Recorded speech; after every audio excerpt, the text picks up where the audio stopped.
আমি একটু আজিজুল বাড়ি হেলাল, যেহেতু ইতিহাসের বিষয়টা এসে আপনার একটু মন্তব্য শুনতে। আচ্ছা, এটা টার্ন দিলেন এইভাবে না আসবো, আপনি অনেক বলেছেন, পরে বিভক্ত গেছে।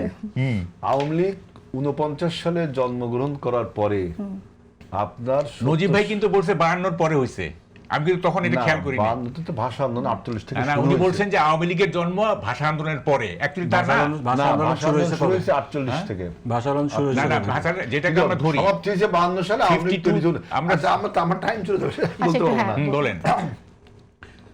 70 সালের নির্বাচনে আওয়ামী লীগ জয়লাভ করার পরে যখন ক্ষমতাটা নিল, তখন থেকে তারা কিন্তু একটা ফ্যাসিবাদ কথাটা একটু পরে আসেন, তখন থেকে তারা আপনার একটা অটোক্রেসি বা একনায়কতন্ত্র শুরু করলো। যেমন তিনি হবেন প্রধানমন্ত্রী, হলেন প্রধান প্রেসিডেন্ট, আবার প্রেসিডেন্ট থেকে হলেন প্রধানমন্ত্রী ইচ্ছা মতো।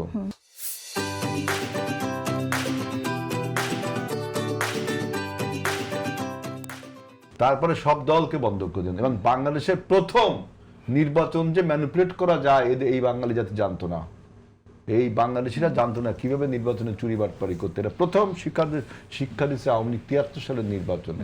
সবাই জানে, মাহবুব কামাল আরো বেশি জানে, আমার চেয়ে ভালো জানে। তার মানে আওয়ামী লীগ জন্মগতভাবে ওরা একটা আমাদের অনেককে হারাই দিয়েছিল। স্বৈরাচার এবং আপনার ফ্যাসিবাদী বলবেন একনায়কতন্ত্রের দল। এরপরে করলো কি, সমস্ত রাজনৈতিক দল বন্ধ করলো, গণমাধ্যম গণমাধ্যম সহ সব 4টা পত্রিকা সব রেখে দিল, মানে সব দল করলো। তাই তো আওয়ামী লীগের চরিত্রগতভাবে সে একটা একনায়কতন্ত্রের। এরপরে মাহবুব ভাই একটা কথা বলছেন, 96 থেকে 2001 সাল যদি ওরা ফ্যাসিস্ট হয়, আমি ফ্যাসিস্ট কথাটা কিন্তু উনি ওইটা ঠিক বলছেন, 2013 সাল থেকে ফ্যাসিস্ট হয়েছে, এটা ঠিক, কিন্তু এর মধ্যে ছিল একনায়কতন্ত্র এবং স্বৈরাচার। একনায়কতন্ত্র স্বৈরাচারী কায়দায় কাজ করলো 96 থেকে 2001।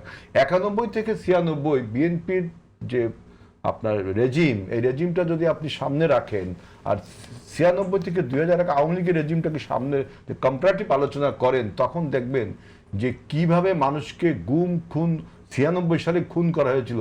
তখন গডফাদার শামীম ওসমান, গডফাদার এই হাজি সেলিম, কুমিল্লার জয়নাল হাজারী, তাহের, এদের কথা আপনাদের সবাই মনে আছে, কিভাবে মানুষকে খণ্ড বিখণ্ড করে মানে লাশ ছুঁড়ে ফেলার নদীতে শুরু হলো। সেই কিন্তু 73 মানে আপনার স্বাধীনতার পরে, মানে 90-এর গণঅভ্যুত্থানের পরে আবার সেই 91 থেকে 96 পিসফুল, যদিও পাওয়ার ট্রান্সফার পিসফুলের কথা যিনি বলছেন, হ্যাঁ আমি এটা রাজি।